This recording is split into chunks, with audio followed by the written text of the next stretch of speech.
North is a really vibrant high school. We're in this beautiful setting in North Burnaby. There's two ACIT programs at Burnaby North, and what they are is programs where students can focus more intensely on topics of interest.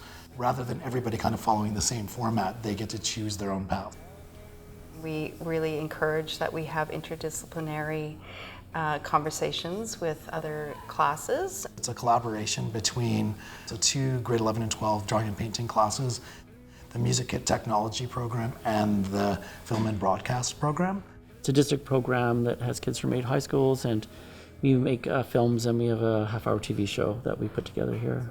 We have several artists working on board, and all with the goal of having this multimedia presentation intersect, overlap, and respond to each other. The experiment is to try and teach the students 2 visual programming languages. One is Isadora and one is Max MSP. We are looking at seeing sound. We looked at waveforms, we've looked at the history of sound and art and how music and art are related.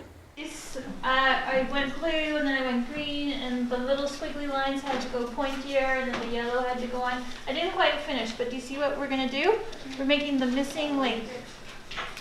So it's really important to finish your 1 and your 3, and then if you're ready, go on to number 2.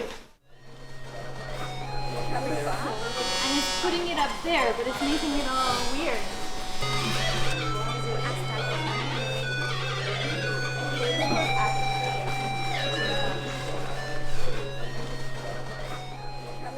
The Art Starts Visiting Artist program is really interesting and has brought 4 different artists to work on this project.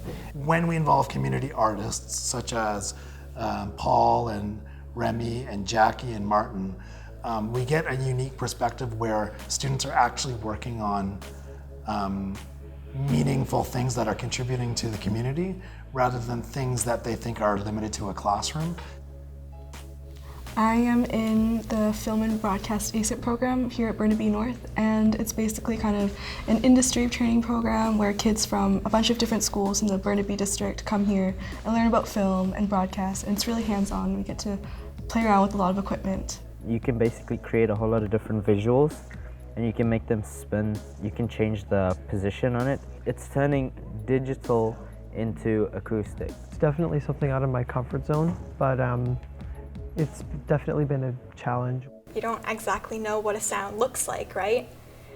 And so trying to interpret that on a piece of paper can sometimes be challenging. And it is to give them more freedom to be able to build their own tools, because it's just part of their thinking, part of their environment, that they can begin to take control of the software that they use, as opposed to let the software control the things that they make. So instead of just accepting that our media comes from YouTube and Facebook and places like that and Hollywood, they're actually producing their own content.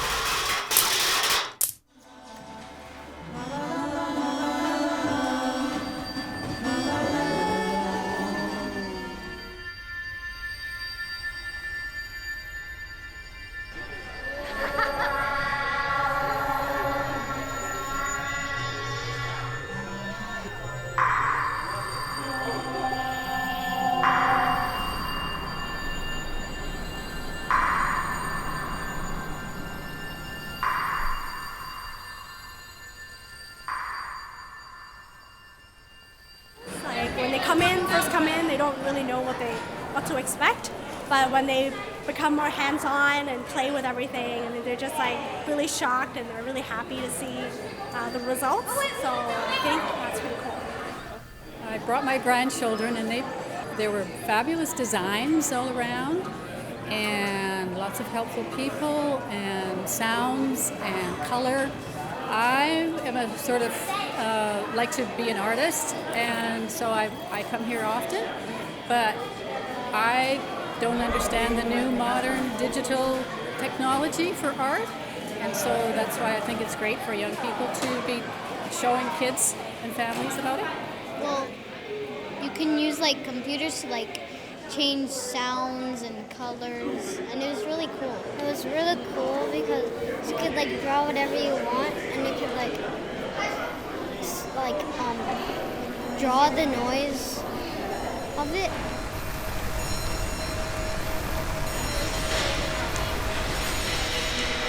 It's so rewarding to see the students that we've been working with at Burnaby North being here today and owning it, being a part of the process and following through from the beginning to the end, and then from all of their learning to see what they've learned and to see them now interacting with different people's families, kids, and showing them and being excited about the process and showing them how it works. Because we're really reaching out to our community, and we're seeing people in our community making art rather than just being consumers of mainstream media, you know. They work with the community and they meet deadlines, and they have to act more as citizens and less as high school students. They're way more ready than a typical student because they've had those practical life experiences already. My hope is that they're learning that if their imagination is bigger than what the software can provide, they can find a way to do it anyways. Young people are always told they're waiting to become something, but they are something.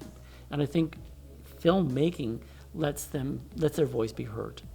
The world isn't divided up into neat little subjects, so maybe art shouldn't be either.